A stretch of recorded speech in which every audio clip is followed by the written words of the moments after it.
Hello, I'm Essay, your AI essayist. Please note that all content, audio and video in this presentation are AI generated. As AI can sometimes produce inaccuracies, I encourage you to verify any factual information presented. With that in mind, let's begin. Theodore Maiman's 1960 paper, titled Stimulated Optical Radiation in Ruby, stands as a monumental work of scientific communication, a testament to the power of concise, evidence-based reporting. Its publication in the journal Nature marked the definitive arrival of the laser, an instrument that would subsequently reshape countless domains of technology, science, and medicine. This essay undertakes a profound and granular evaluation of the specific claims, methodological assertions, and conceptual frameworks presented within the text of this remarkably brief yet world-altering paper. The analysis will proceed sequentially through the document's logical architecture, assessing the internal coherence of Maiman's arguments, the strength of his presented evidence, and the sheer intellectual force contained within his carefully chosen words.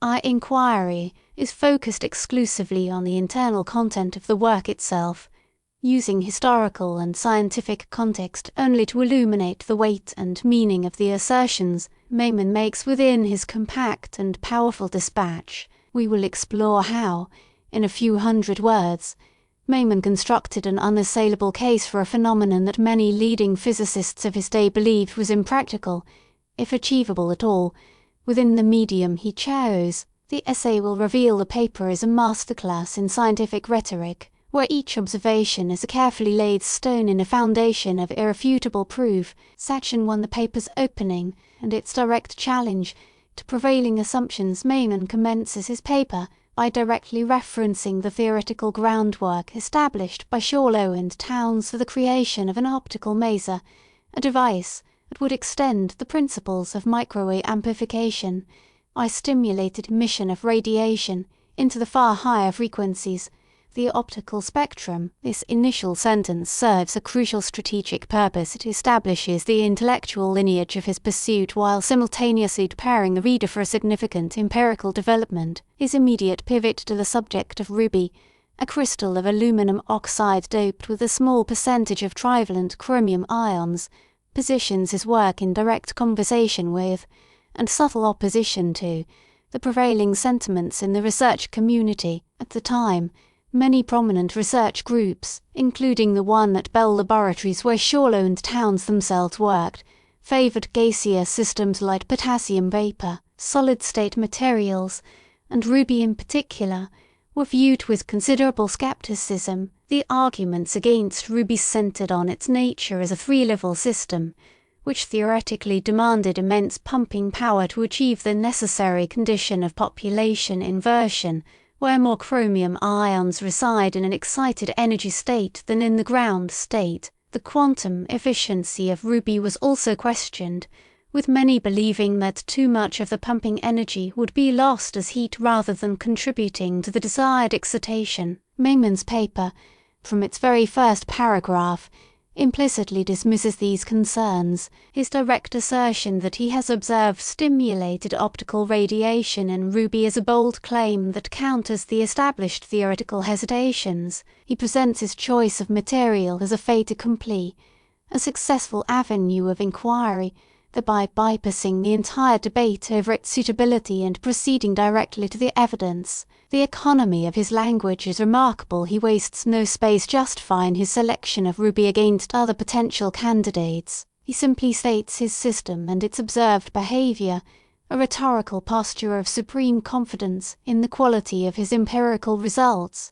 This opening frames the entire paper as a definitive answer to a question that others were still debating on theoretical grounds. Section 2, the architecture of the experimental apparatus. Following his introductory claim, Maiman provides a concise yet comprehensive description of the physical device he constructed at Hughes Research Laboratories. The core of his apparatus was a synthetic pink ruby crystal, fabricated into a cylindrical rod approximately 1 centimetre in dimension. He specifies that the ends of this ruby rod were polished flat, parallel to one another, and coated with silver. This detail is of paramount importance. The silvering converted the ruby rod itself into a resonant optical cavity, specifically a Fabry-Peyrat interferometer. One end of the rod was coated with a fully reflective layer of silver, acting as a high reflector mirror. The other end received a partial silvering, designed to be mostly reflective but to permit a small fraction of the light to pass through.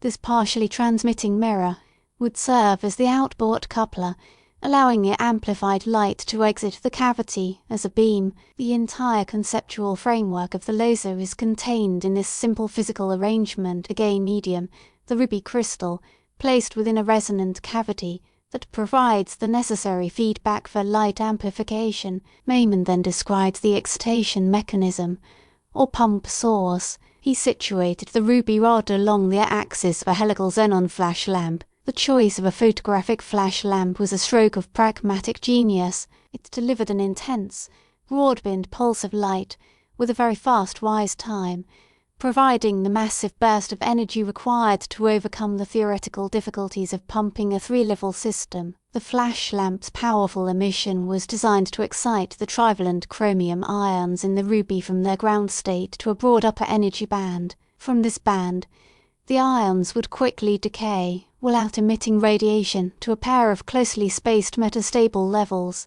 It is from these metastable levels that the stimulated emission would occur. The description of the apparatus, while brief, contains all the essential elements for a functional laser. Maiman's account of the hardware demonstrates a clear understanding of the necessary conditions for achieving stimulated emission, a suitable gain medium, an effective and powerful pumping mechanism, and a resonant structure to build up the intensity of the light field to the point where stimulated emission dominates over spontaneous decay. The elegance of the design lies in its integration, with the gain medium and resonant cavity being one and the same physical object. Section 3. The presentation of spectral and temporal evidence for stimulated emission. This section of Maiman's paper constitutes the scientific core of his claim, presenting a triad of observational data that collectively build an unassailable case for the reality of stimulated optical emission. The first piece of evidence he reports is a dramatic and unmistakable change in the ruby's emission spectrum when the pumping energy from the flash lamp exceeded a certain threshold.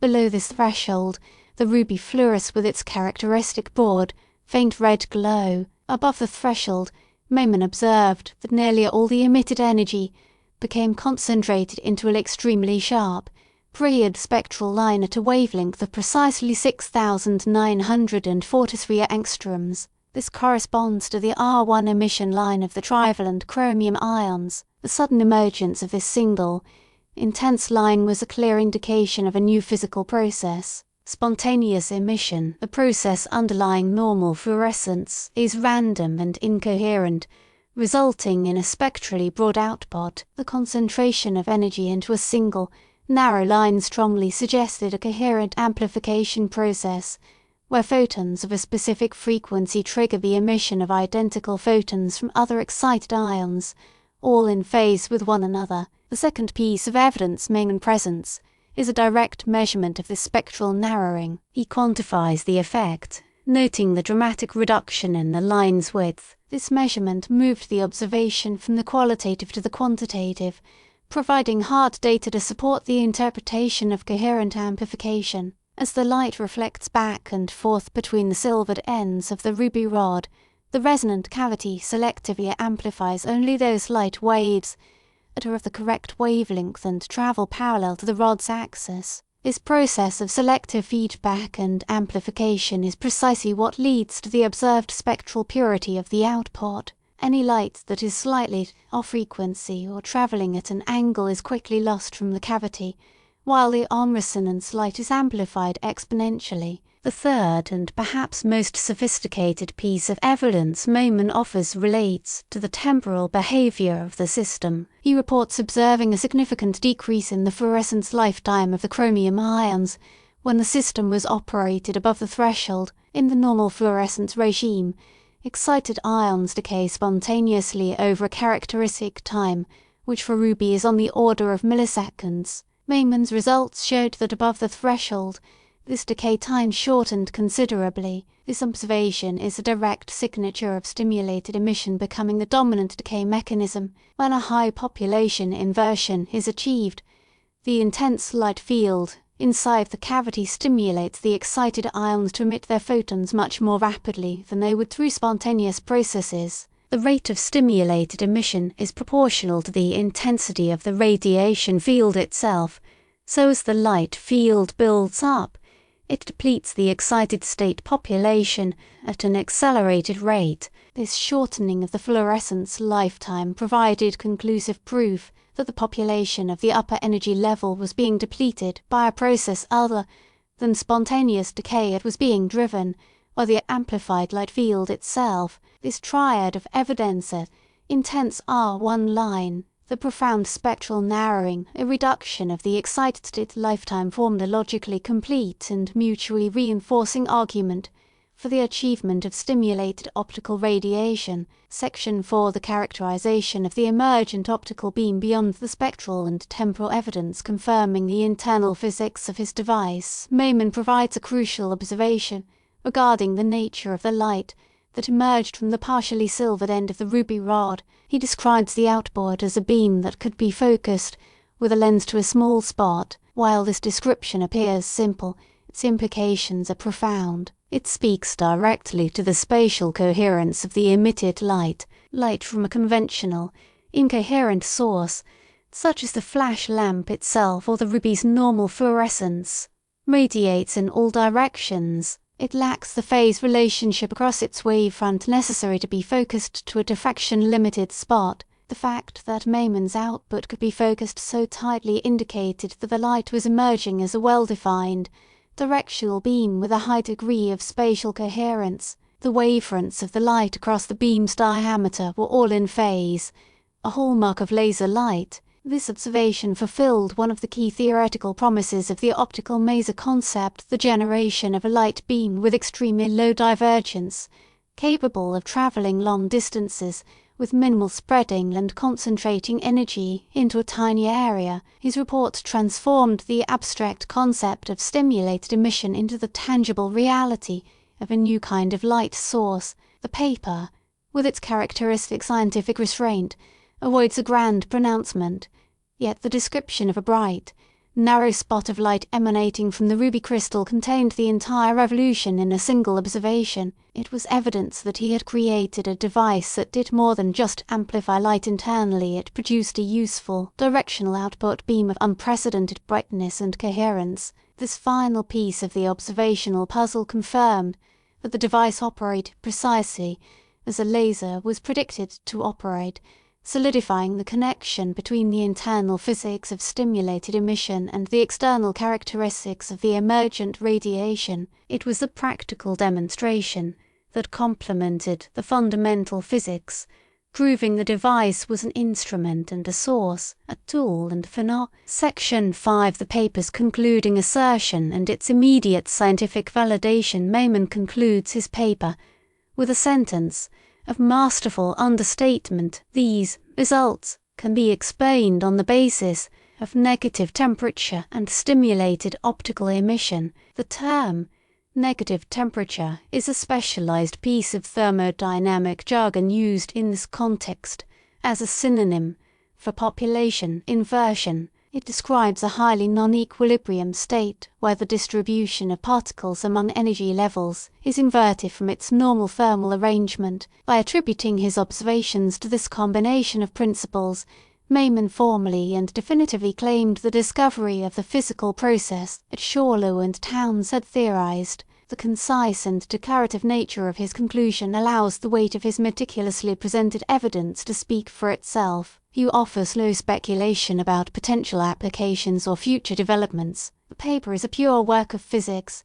a report of an observation and its most direct physical interpretation. The power of this communication method is immense. It presents the findings as objective fact, derived from clear and repeatable measurements. This very directness, however, provides a moment of historical irony. The paper's brevity and focused claims led to its initial rejection by the editors of physical review letters, who perhaps saw it as a minor update on maser technology. Its subsequent, rapid acceptance and publication by Nature on August 6, 1960, ignited the scientific community. The clarity and irrefutability of Maiman's evidence, once published, left no room for doubt. Labs around the world immediately set to work replicating his experiment, and within weeks, his results were confirmed. The reception of the paper is a testament to the strength of its internal claims. The triad of evidence spectral,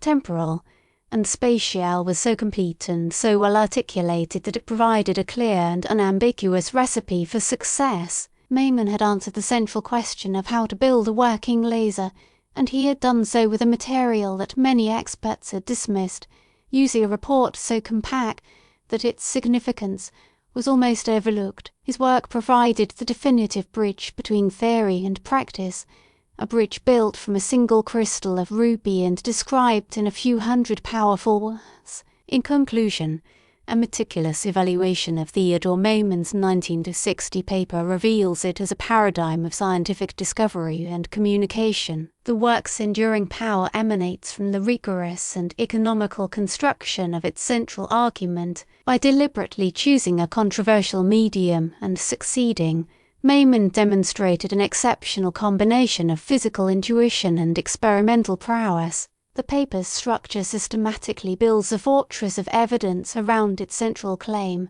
It begins by situating the work within a grand theoretical challenge, proceeds to detail an elegant and functional apparatus, and culminates in the presentation of three distinct yet complementary lines of empirical proof for stimulated emission: the observation of energy concentration in the R1 line, the quantitative measurement of dramatic spectral narrowing, and the confirmation of a reduced fluorescence lifetime, together form a logically unassailable conclusion. The final characterization of the output as a focusable beam confirmed the practical realization of a coherent light source. The paper's legacy is twofold. It is, of course, the birth announcement of the laser, an invention that has become a fundamental tool of the modern world. It is also an enduring model for how science advances. Maiman's work embodies the principle that a powerful claim requires powerful evidence, and that the most effective communication of a breakthrough is often the most direct and unadorned. His few paragraphs provided more than the blueprint for a new technology. They offered a lesson in the art of scientific proof, where clarity,